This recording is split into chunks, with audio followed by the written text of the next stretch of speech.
Magandang buhay po sa inyo. Kumusta po kayo? Meron lang po akong gustong i-share sa inyo kasi habang nagpe-Facebook po ako ay may nakita akong isang video. Ang ganda. So, ayan, di ba?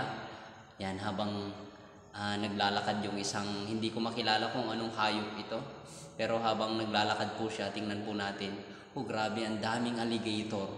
Pero tingnan nyo, very relax lang po siyang nag-pass by at hindi po siya na ano.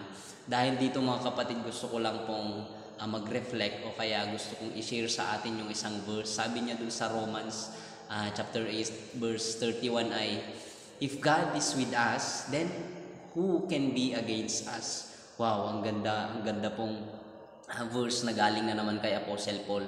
Kung ang Diyos ay nasa atin, then sinong makakapanaig sa atin? Alala ko tuloy yung kwento tungkol kay Daniel. Alam po natin yung kwento ni Daniel nung inihulog siya ng mga kaaway niya dun sa isang butas. Ikinulong siya kasama ng mga leon, pero nagsugo ang Diyos ng mga anghel at itinikom ang bibig ng mga leon. Kinabukasan yan, yung friend niyang hari, dali-dali niyang tinanggal yung takip ng pinagkulungan kay Daniel. Pero ayun, buhay na buhay si Daniel at ang sabi ay, hindi ako na kaibigang hari, sapagkat nagsugo ang Diyos ng kanyang mga anghel at itinikom ang bibig ng mga leon. Ayun, buhay na buhay. Parang sa atin po, dapat patuloy pa rin na buhay yung alab ng ating pananampalataya, yung alab ng hangarin po natin para maisabuhay ang turo ng ating Panginoon. Remember, if God is with us, then who can be against us? Wow, magandang buhay po sa ating lahat.